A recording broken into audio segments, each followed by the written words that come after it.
Boa tarde a todas e todos. Eu queria cumprimentar a nossa presidente em exercício, deputada Fatinha, cumprimentar todos aqueles que me antecederam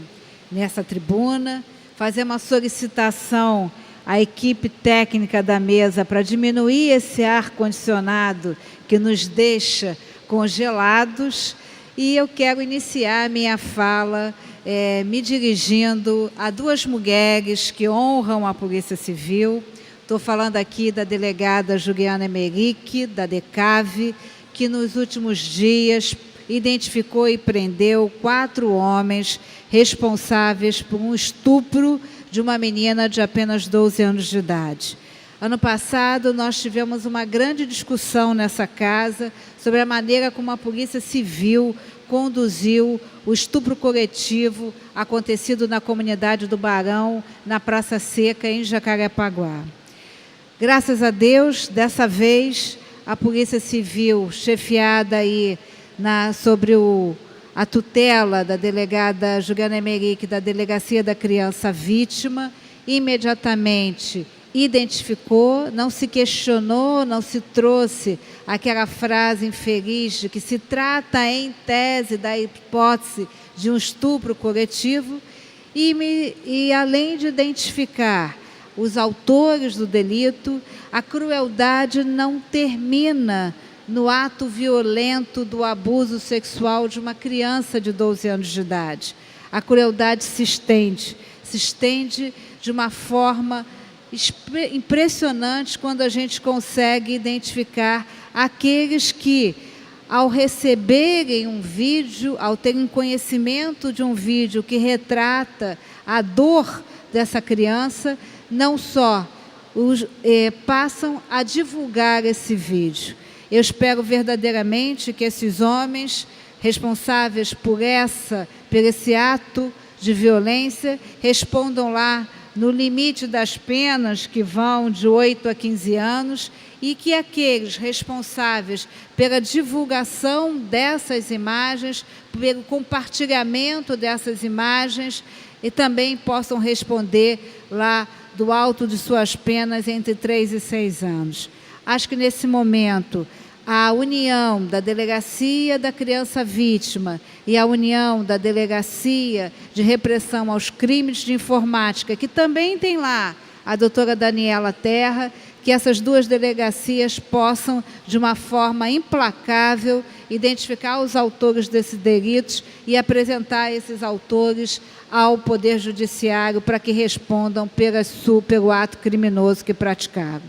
No mesmo sentido que elogio aqui a delegada Juliana Emerick e toda a sua equipe, no mesmo sentido vale a pena também elogiar a delegada Cristiana Bento. Podemos trazer na nossa memória que foi a delegada Cristiana Bento, quando estava lá atrás na Delegacia da Criança Vítima, que deu uma nova direção ao processo do estupro coletivo praticado contra aquela jovem de 16 anos na comunidade do Barão, em Jacarepaguá. Foi a partir do momento que aquele inquérito foi direcionado à DECAV que a delegada Cristiana Bento identificou os autores e fez cair de forma veemente aquela dúvida se havia ou não,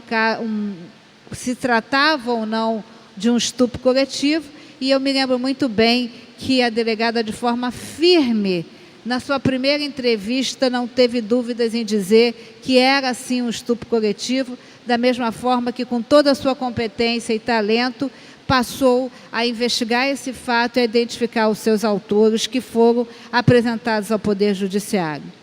Hoje, a delegada Cristiana Bento, titular da 13ª DP, identificou e prendeu uma quadrilha que atuava em roubo e furto, em particular turistas, nas areias da praia de Copacabana. Eu tive a felicidade de ser titular da 12ª DP em Copacabana, e eu não tenho dúvida que o local que é mais visitado na cidade do Rio de Janeiro é o bairro de Copacabana, a praia de Copacabana. E ficou muito claro, com as imagens escolhidas pela Polícia Civil, a união entre os roubadores e os vendedores ambulantes. lamentavelmente, vendedores e autores de roubo faziam meio que uma dança do crime e que os vendedores de canga cobriam, né, a visão dos turistas, com isso permitindo não só a subtração daqueles objetos, muitas vezes utilizando por facas, não há presença de arma de fogo, mas há presença de instrumento cortante, e impedindo que os turistas pudessem reagir ou impedindo que alguém pudesse socorrer aqueles turistas no momento da prática do delito. É importante dizer que boa parte desses turistas não comparecem à delegacia, não fazem o registro, portanto, se esse fato não é noticiado à Polícia Civil, esse fato não entra na estatística criminal e também, muitas vezes, não pode ser investigado, e daí a impossibilidade da identificação de seus autores. Não obstante a isso, eu quero destacar que a ação da delegada Cristiana Bento traz à luz a importância da atividade investigativa, a importância dos atos de inteligência praticados pela Polícia Civil, entendendo que, com todo respeito ao patrulhamento, ao policiamento preventivo, não será apenas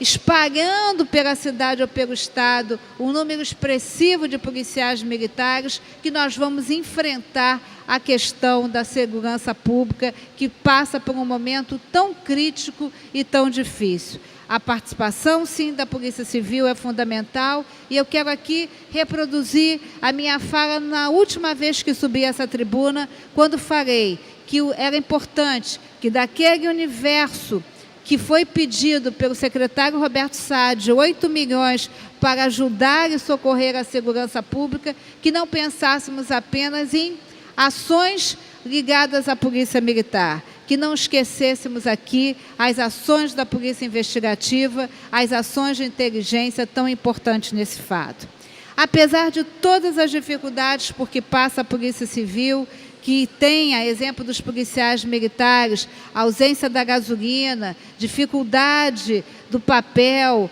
dificuldade no programa de informática, né? Dependendo muitas vezes do apoio das prefeituras ou dos empresários, não apenas a delegada Juliana Meric ou a delegada Cristiana Bento, mas também o delegado Alexandre Zida, da 105 DP de Petrópolis, desbaratou na última semana uma quadrilha de 15 integrantes que utilizavam uma seita religiosa cujo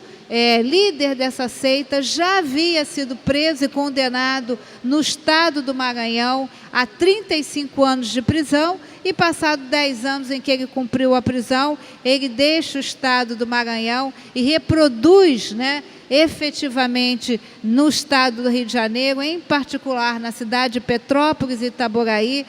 a mesma dinâmica criminosa, que nada mais é do que uma organização criminosa que lava dinheiro, que pratica atos de estelionato, e com isso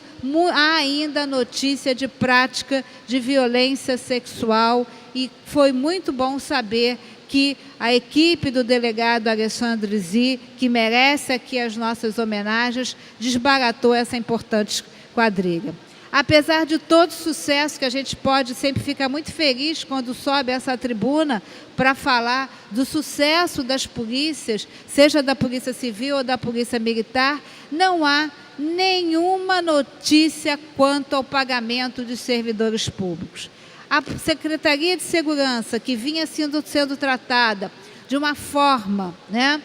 diferenciada, e assim o deve ser, porque a segurança pública é estruturante para outras políticas, é muito provável que os policiais não recebam nem os ativos, inativos e muito menos as pensionistas. E vejo aqui o deputado Julianelli, que na reunião do Colégio de Líderes apresentou a sua particular preocupação com os aposentados, preocupação essa que eu compartilho, mas não há nenhuma notícia quanto à possibilidade do pagamento dos servidores no mês de maio. O que nós sabemos é que, mais uma vez, o governo federal com a autoridade máxima lá da diretora da Ana Paula, que mais uma vez teve o arresto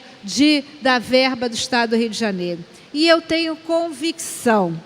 que, embora o governo e o federal e o governo estadual pertençam ao mesmo partido político, eu tenho convicção que não haverá por parte do governo federal nenhum mecanismo efetivo para socorrer o Estado do Rio de Janeiro, para ajudar o Estado do Rio de Janeiro a superar essa trágica crise econômica com que ele se encontra. Não haverá por parte do governo federal nenhum gesto, porque tenho convicção que o que deseja o governo federal é implantar o seu projeto neoliberal, é convencer da necessidade da austeridade e, com isso, aprovar, seja a reforma da Previdência, a reforma trabalhista, e, com isso, não será alcançado o Rio de Janeiro com nenhum aceno, com nenhum gesto efetivo, que o que nós estamos vendo aqui é deixar essa calamidade financeira atolar cada vez mais o governo do Estado, sem nenhuma perspectiva